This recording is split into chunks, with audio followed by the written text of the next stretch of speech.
Buenas, ¿cómo les va? Espero que bien. Vamos a dar inicio a nuestra clase de hoy de Derecho Penal 1 en la bolilla número 10, de hoy fecha 10 de mayo del 2024. Y en esta bolilla hoy nos toca un poco hablar sobre lo que es la antijuricidad y causa de justificación. Eh, Hablo mucho de las causas, porque en penal todo es eso. Ya saben que penal es profundo, penal es, más en la oportunidad ya les dije que el derecho penal tiene sus cosas que entusiasman. Entusiasma porque es profundo y es muy, requiere de mucha lectura, de mucha atención de todo, ¿sí? Entonces, es algo que a mí al menos me apasiona. A mí me apasiona. Y con eso no digo que las otras materias no son buenas, pero cada uno tenemos nuestro,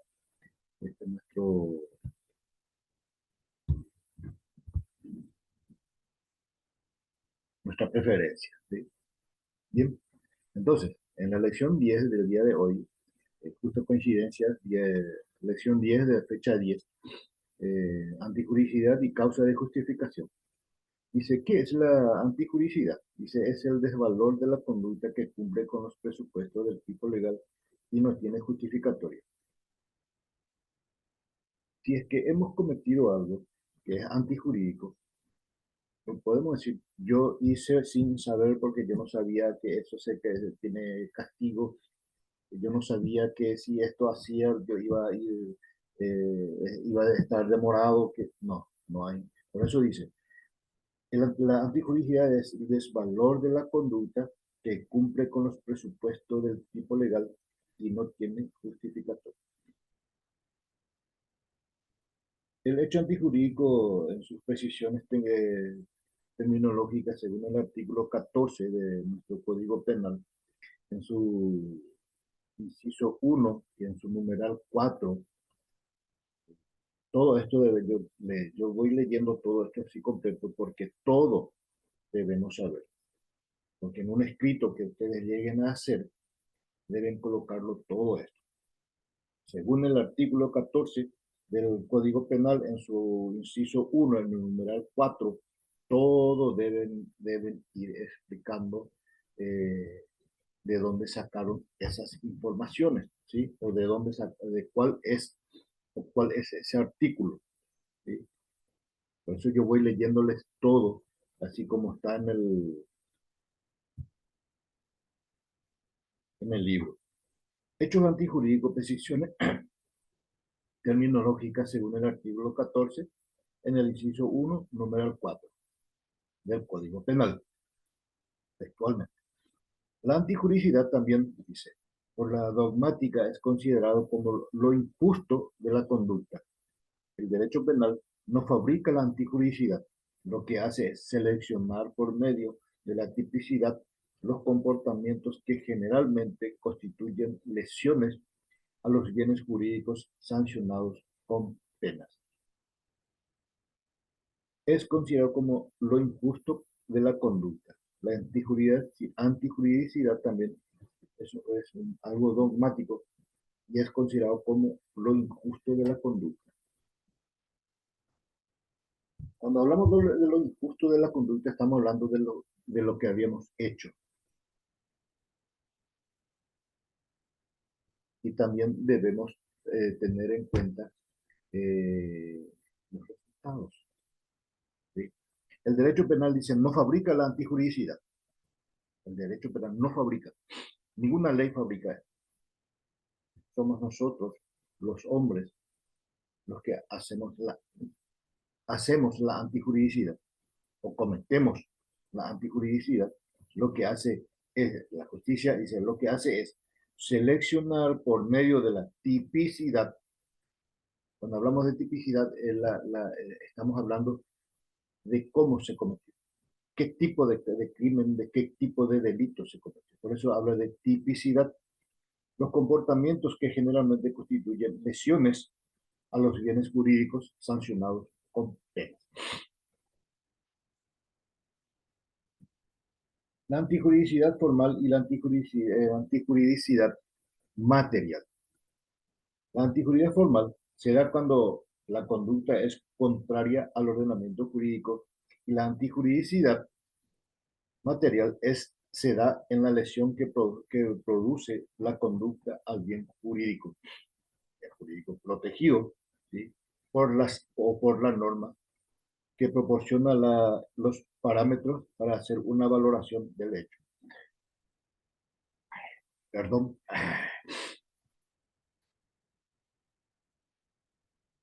Voy a leer de nuevo, porque con el estornudo se me... La antijuridicidad formal se da cuando la conducta es contraria al ordenamiento jurídico y la antijuridicidad material se da con la lesión que produce la conducta al bien jurídico protegido por la norma, que proporciona los parámetros para hacer una valoración del hecho.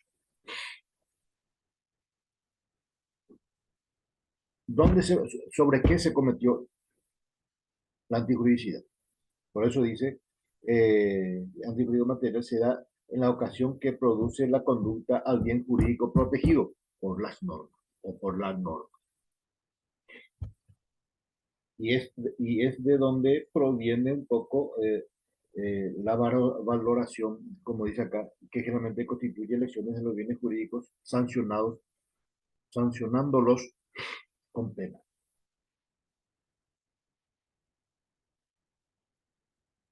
En otra parte, en otro título, nos dice los conceptos de lesión y peligro.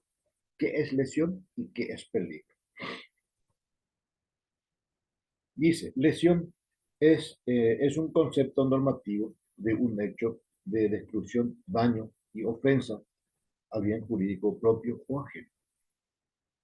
Lesión es un concepto normativo de un hecho de destrucción, daño y ofensa de un bien jurídico propio o ajeno. Peligro ya un poco más largo en su explicación y dice, es un estado de probabilidad que un bien jurídico se encuentra sometido por el riesgo de ser lesionado.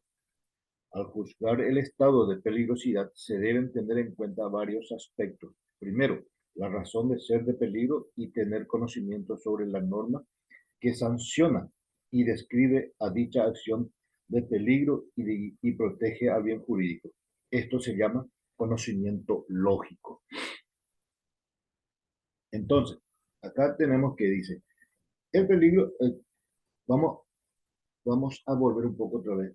Dice, lesión es un concepto normativo de un hecho de destrucción, daño y ofensa del bien jurídico propio o ajeno.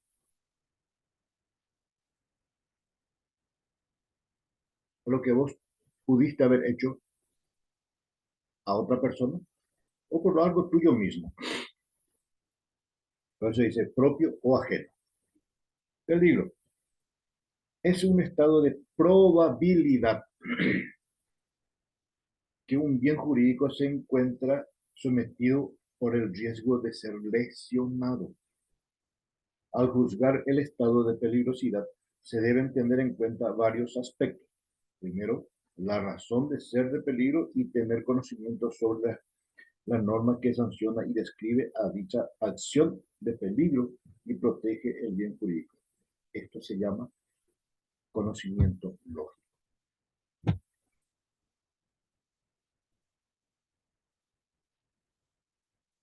Vimos el concepto de antijuridicidad formal y la material.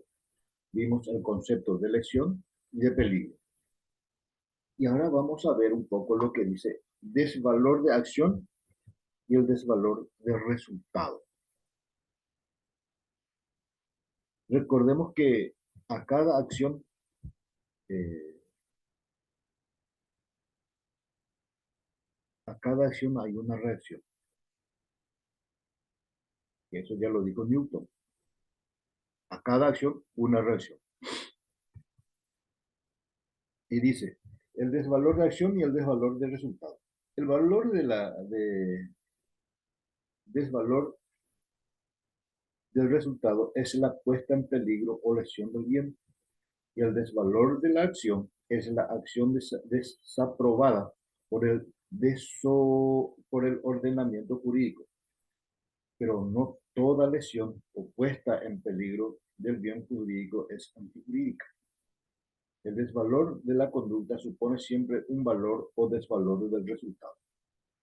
Vamos a leer de nuevo para que podamos entender mejor. Dice, el desvalor del resultado es la puesta en peligro o lesión del bien. Y el desvalor de acción es la acción desaprobada por el ordenamiento jurídico. Pero no toda lesión o puesta en peligro del bien jurídico es antijurídica. El desvalor de la conducta supone siempre el valor o el desvalor del resultado.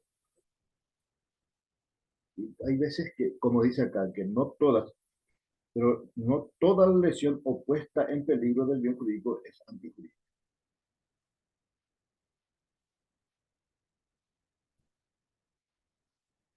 Podemos hacer algo en algunos casos sin querer, no se puede catalogar o no se le puede titular como antijurídica, así con letras grandes y con negritas y compañía. No. Entonces, puede pasar, podemos tener un incidente en donde no estaba previsto, no estaba en el presupuesto cometer un acto antijurídico. ¿Sí? ¿Cuáles son las causas de la justificación? Dice, su definición, su naturaleza y efectos de la justificación.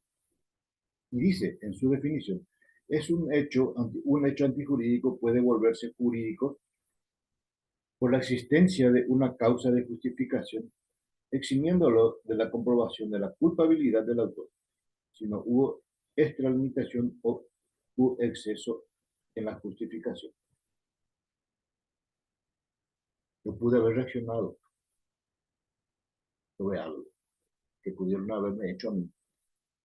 Un hecho antijurídico puede volverse jurídico por la existencia de una causa de justificación, eximiéndolo de la comprobación de la culpabilidad del autor, siempre y cuando no hubo extralimitación o exceso en la justificación. Significa de que nosotros hacemos algo y sobrepasamos ya todos los límites en exceso. Entonces sí, se puede decir que es antijurídico realmente lo que hizo esa persona.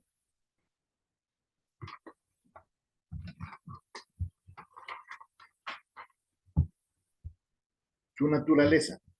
Hablamos que era la definición. Ahora vamos a leer un poco lo que es la naturaleza. Dice, la ley establece las causas de justificación como la legítima defensa y el estado de necesidad en ejercicio de un derecho. En legítima defensa y el estado de necesidad en ejercicio de un derecho. Por más que cumplan los presupuestos del hecho antijurídico, eliminan la antijuridicidad si se cumplen los ciertos requisitos de la misma ley que la misma ley impone, como la legítima defensa. La ley establece las causas de justificación como la legítima defensa. Como les dije que la ley de Newton que es a cada acción una reacción. Yo reaccioné porque así me hizo. Entonces, y si yo reaccioné defendiéndome.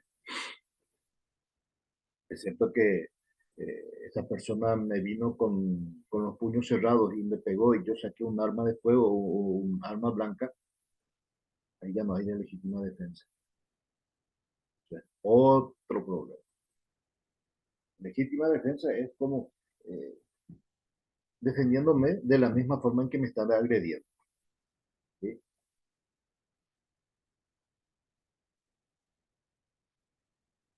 De- ya vimos su definición, ¿sí?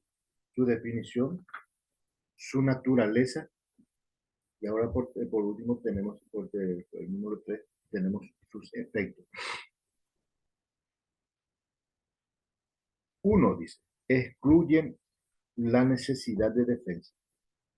Dos, excluye la responsabilidad total penal y civil por participación o inducción al hecho.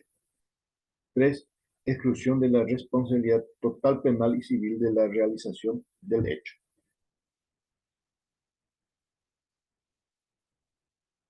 Todo, como le había dicho ya en más de una oportunidad, todo tiene sus reglamentos. No podemos nosotros decir, eh,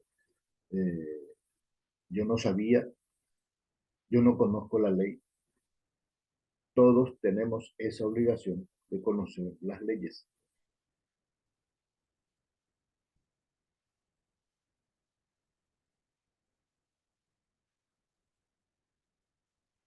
Principales reguladores. Dice, principio de ausencia de interés. ¿Qué significa eso? Dice, el hecho queda justificado porque el titular del bien jurídico protegido renuncia a su protección. En este caso concreto, un ejemplo es el consentimiento. El hecho queda justificado porque el titular del bien jurídico protegido renuncia a la protección. En este caso concreto, el ejemplo es el consentimiento.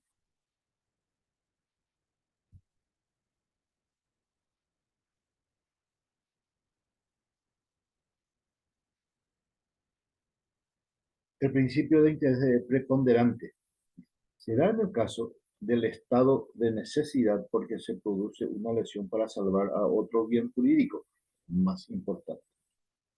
Principio de interés preponderante se da en el caso del estado de necesidad porque se produce una lesión para salvar a otro bien jurídico más importante.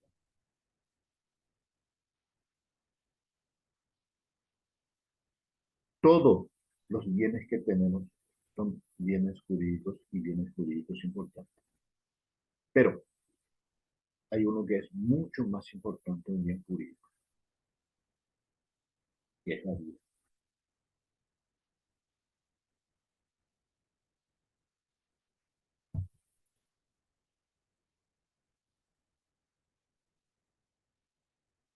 También hablamos de lo que es los elementos subjetivos de justificación.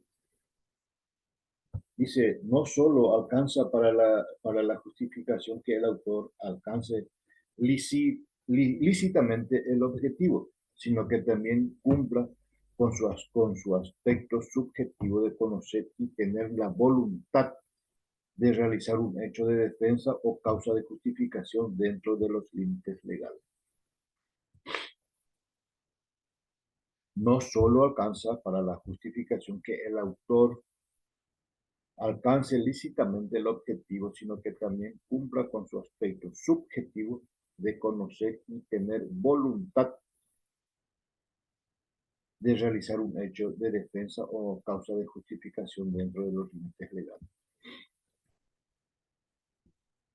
Esto puede reaccionar enseguida, él puede reaccionar sobre la marcha, como también puede decir no, buscar la vuelta y salir de ahí y no reaccionar. Dice, conocer los límites del objetivo, sino que también cumplir con los aspectos subjetivos de conocer y tener la voluntad de realizar un hecho de defensa.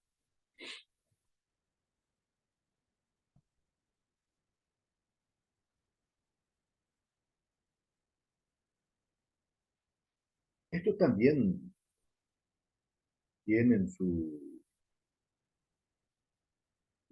según uno de el título dice, el error de las causas de justificación.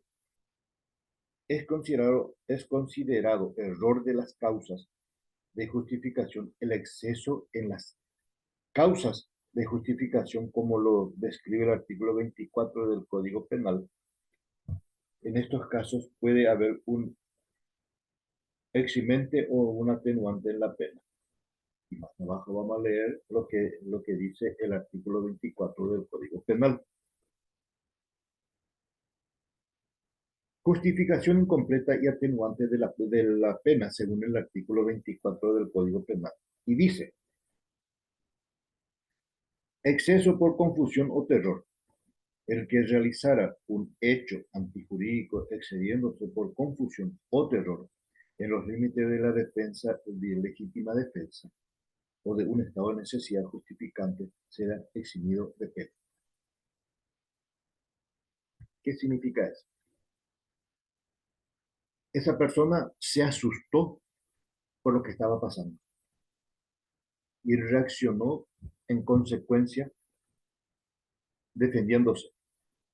Pero por el susto y con el susto, él reaccionó de muy mala manera. Más él hizo peor de lo que le estaban haciendo a él. Por eso dice, exceso por confusión o terror.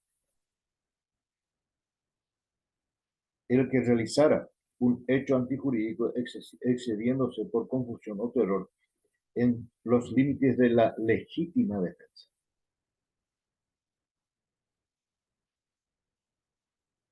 Por eso que es importante que hay muchas personas que tienen tienen eso de quererle asustar a la persona de una u otra forma.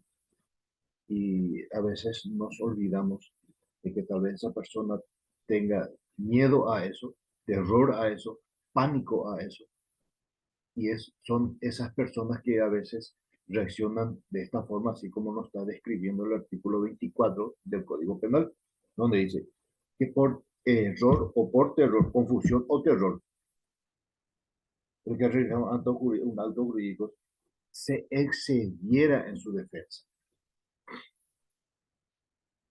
Por eso es que es importante saber con quién estamos haciendo las cosas, saber con quién estamos haciendo, o a quién, mejor dicho, le estamos haciendo esos tipos de broma, porque son peligrosas, tanto para el que hace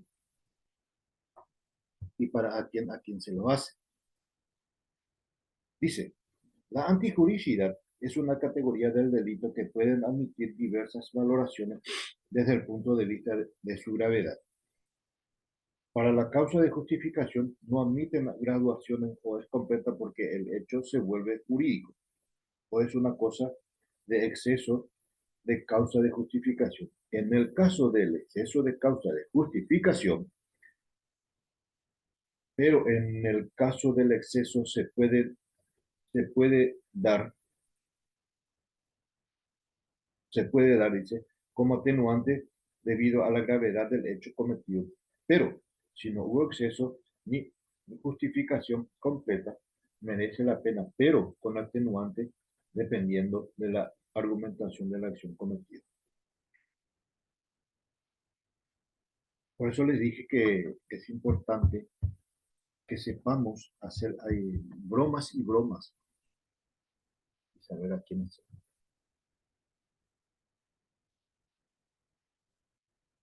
Porque esto puede acarrear en un acto antijurídico muy grave. Suponiendo que por querer hacer una broma, nosotros les asustamos a alguien con algo que sí realmente le tiene pavor. Y esa persona reacciona con algo, con algo que encontró por ahí cerca y reaccionó de esa forma. Y puede ocasionarle la muerte también a esa persona que sin querer le hizo una broma. Por eso es importante que sepamos un poco nosotros a quién y cómo hacer las bromas. La legítima defensa según el artículo 19 del Código Penal. Y dice, legítima defensa no obra antijurídicamente quien realiza una conducta descrita en el tipo legal de un hecho punible cuando ella fuera necesaria y racional para rechazar o desviar una agresión presente y antijurídica de un bien jurídico propio o ajeno. No obra antijurídicamente quien realizara una conducta descrita en el tipo legal de un hecho punible, dice, cuando ella, ojo acá, cuando ella fuera necesaria y racional para rechazar o desviar una agresión.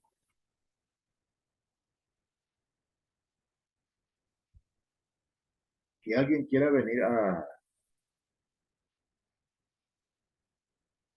agredirme o invadir mi territorio. Eso dice, una agresión para desviar una agresión antijurídica por un bien propio o ajeno.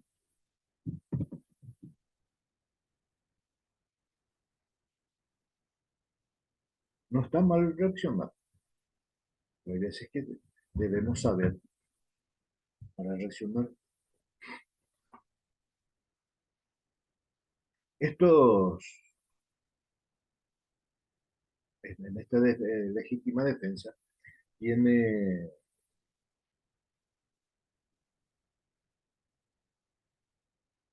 sus subtítulos y uno de ellos dice fundamento y naturaleza. La legítima defensa es considerada una justificación a las prohibiciones contenidas en la ley penal.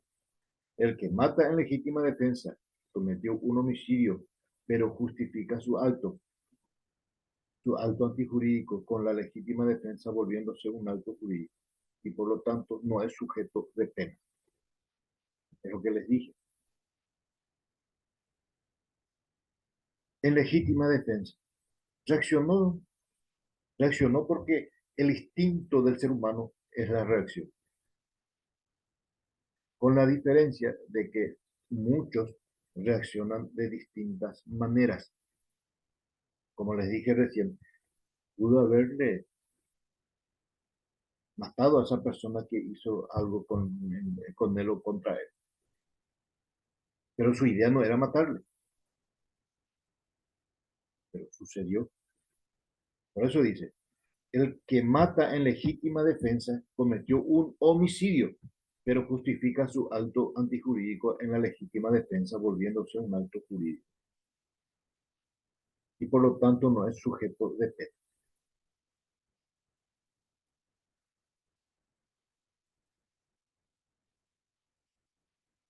Hoy por hoy existe mucho asalto de los motochorros. Vamos directamente al grano. Motochorros. Ellos no saben que tal vez esa persona a quien él le robó su moto estaba armado. Pero él, defendiendo su bien, él pudo haber cometido un acto ilícito y antijurídico. Pero eso tampoco justifica lo que él hizo. Pero en reacción a lo que le pasó, él cometió esa, ese delito, el acto antijurídico. Dice, ese es A, es fundamentos y naturales. B, dice, los requisitos. Agresión presente y antijurídica de un bien jurídico. El segundo dice, acción de repeler o desviar la agresión. Se presenta, dice, de no ser repelida en el mismo momento de ser agredido, se considera que la agresión terminó y por lo tanto una agresión. Ante esta agresión deja de ser legítima defensa. En el momento, si no lo hiciste, no es legítima defensa. Pero si de aquí a otro día le encontraste a esa persona y vos reaccionaste, eso no es legítima defensa. Por eso dice, de no ser repelida en el mismo momento de ser agredido, se considera que la agresión terminó. Es muy claro. Por lo tanto, una reacción ante esta agresión deja de ser legítima defensa.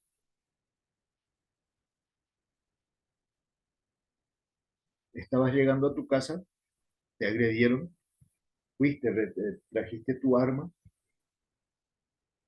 le disparaste a esa persona y el que cometió el acto ilícito, el que cometió la antijuridicidad, fuiste vos. ¿Por qué? Porque no reaccionaste en ese mismo momento. Por eso es clarito acá. Por lo tanto, una reacción ante esta agresión deja de ser legítima defensa si es que no reaccionó enseguida.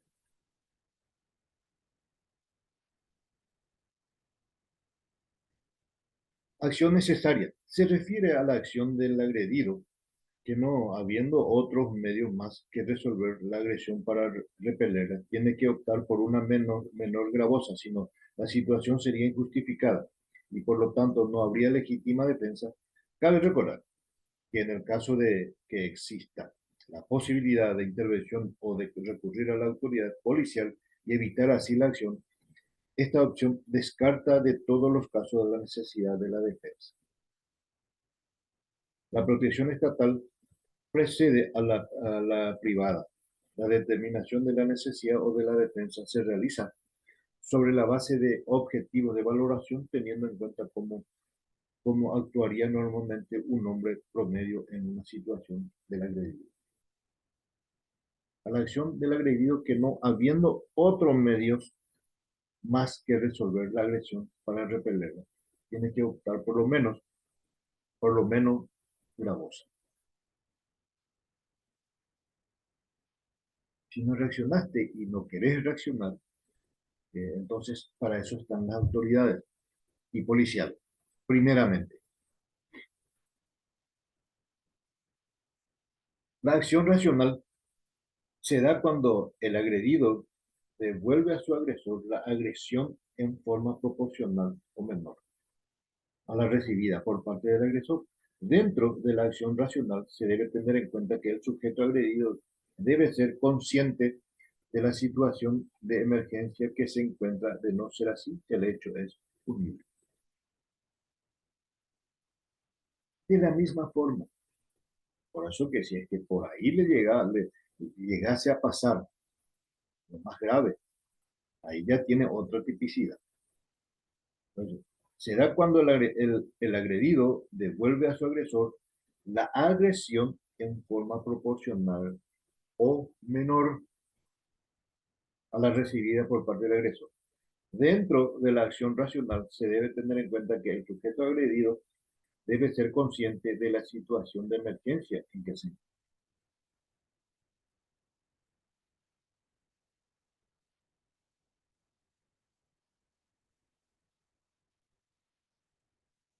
El estado de necesidad justificante, y esto nos habla en el artículo 20 del Código Penal, y dice, el estado de necesidad justificante. Uno, no habrá no obra antijurídicamente quien en una situación de peligro presente para un bien jurídico propio o ajeno, lesionara a otro bien para impedir un mal mayor que no sea viable de otra manera.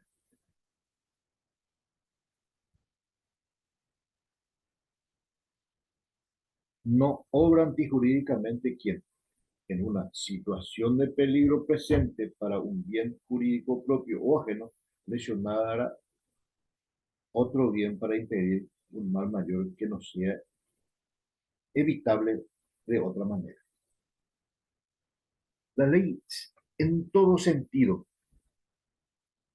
la ley es clara. Es cuestión de saberlo interpretar y saberlo usar en su debido lugar.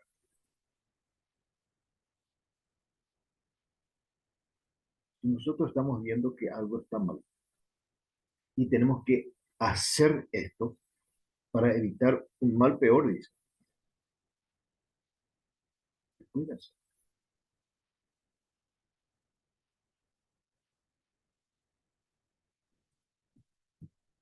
Segundo, no obra antijurídicamente quien realizara el tipo legal de un hecho punible de omisión cuando no podía ejecutar la acción sin violar otro deber de igual o mayor.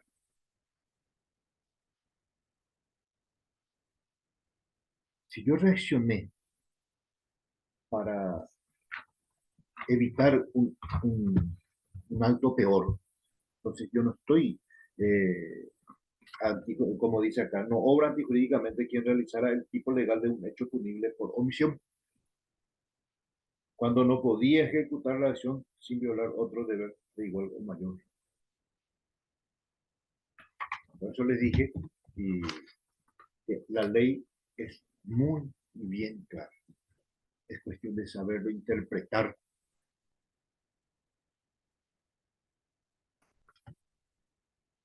Estos, esto tiene, como se habla mucho, en derecho se habla mucho de presupuesto. Y el presupuesto significa la forma de los actos o de los que se puede hacer o que podamos realizar. ¿Sí? Dice presupuesto. En este estado de justificación, un bien jurídico es amenazado por un hecho humano o natural y para salvar a este bien se sacrifica otro ajeno. Si el bien ajeno es de menor valor o categoría que el bien jurídico salvado, el hecho no es antijurídico y por lo tanto no cumple con los presupuestos de punibilidad. Un ejemplo, eh, es el del bombero que para apagar un incendio rompe el vidrio de un vehículo para poder desplazarlo de la acera y poder llegar con la manguera hasta el fuego. Clarito. Por eso les dije que la ley es clara, es cuestión de interpretarlo y saberlo interpretar debidamente. Y acá tenemos como ejemplo, el ejemplo, es un bombero, es el bombero que para apagar un incendio rompe el vidrio de un auto. ¿Sí? Un vehículo para poder desplazarlo de la acera y poder llegar con la manguera hasta el fuego. En este caso, el peligro debe ser presente.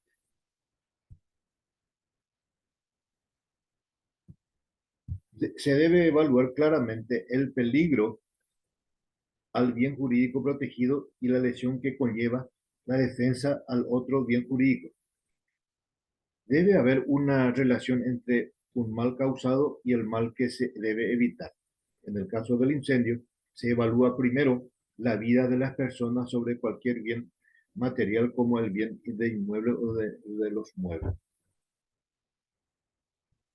En el ejemplo que tuvimos del bombero que tuvo que romper el vidrio,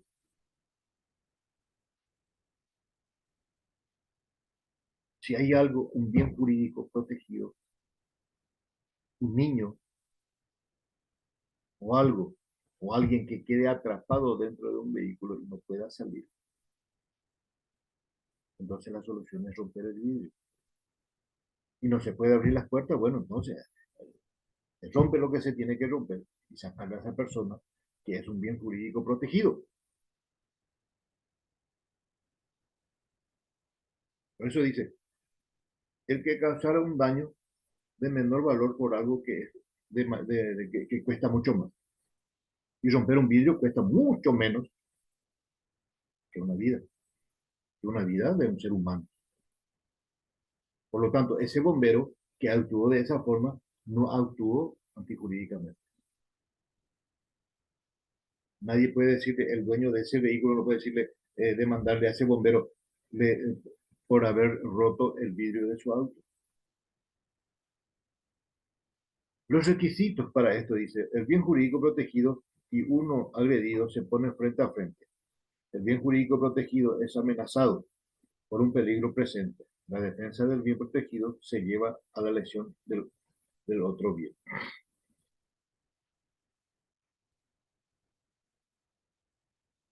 Otro ejemplo claro que dice del bien jurídico protegido y uno agredido y pone frente a frente.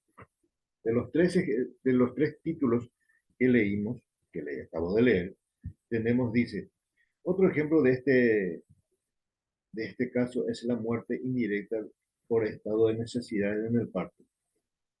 En esta causa, la justificación, el autor debe optar por la vida de la madre o para salvar la necesidad de impedir el nacimiento del feto.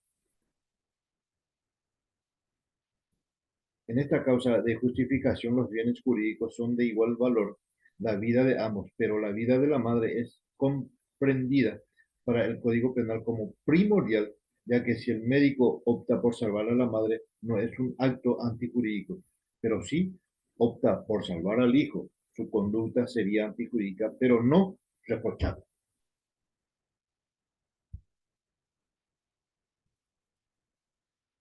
Es más o menos como el bien mayor por el bien menor. ¿Quién tiene más posibilidad de vida? ¿Es la mamá o el hijo? Entonces, el médico opta por salvar al que tiene más posibilidad de vida.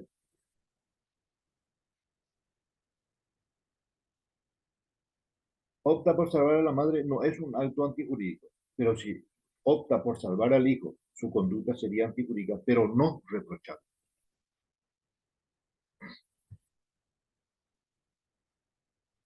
Existen varias causas de justificación. El cumplimiento de un deber en ejercicio legítimo de un derecho, oficio o cargo, son algunos de ellos. La obediencia debida, ¿sí? Que implica el cumplimiento de una orden por un subordinado. Si la orden es lícita, no implica ningún problema. Pero si existen muchas órdenes antijurídicas que deben ser cumplidas por el grado de subordinación, aunque posteriormente se muestre la antijuridicidad, el subordinado tiene una causa de justificación para que dé lugar al justificatorio. Y hay un dicho que dice que el que, el, el que cumple la orden no se equivoca. El que dio la orden es el que se equivoca, pero el que cumple, no. Si se le dice hacer de esta forma y aunque esté mal, él lo hizo, no es culpa suya. El consentimiento expreso de lesiones, según el artículo 114, dice el código 114, dice consentimiento no habrá lesión en el sentido de los artículos 111 y 113 cuando la víctima haya consentido el hecho. En el 113 dice, lesión culposa, dice, primero, el que por acción culposa causara a otro un daño en su salud será castigado con la pena privativa de libertad hasta, hasta un año o con multa. Segundo, la persecución penal del hecho dependerá de la instancia de la víctima. En el artículo 111, vamos a ir leyendo así un poco más rápido ya los artículos. Dice, el que dañara la salud de otro será castigado con la pena privativa de libertad hasta un año o con multa. En el caso del inciso anterior, se aplicará lo dispuesto en el artículo 110, en su inciso tercero, segundo y tercero, cuando el autor utilizara veneno, armas blancas, arma de fuego o contundente y sometiera a la víctima a graves dolores físicos o psíquicos.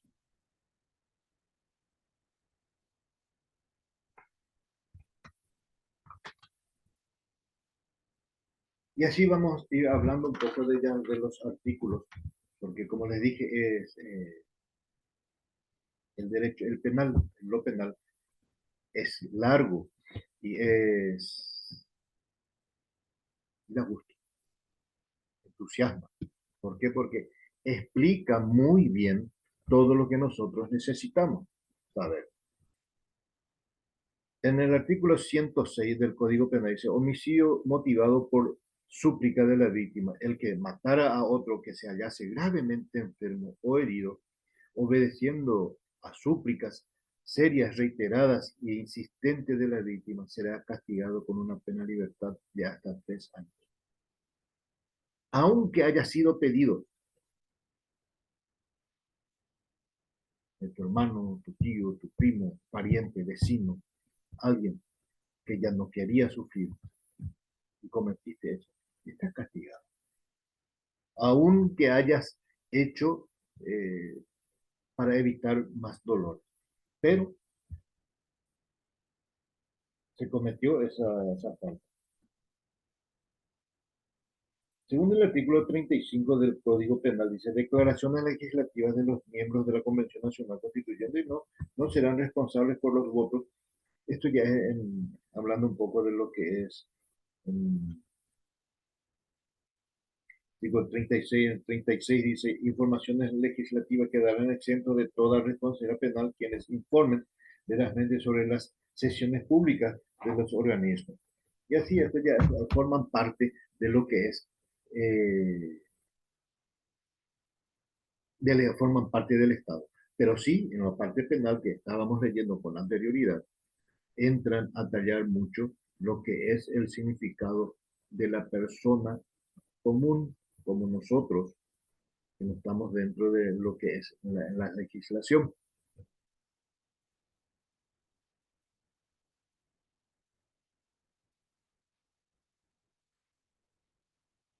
Y por último tenemos, dice, el exceso en los límites de las causas de justificación.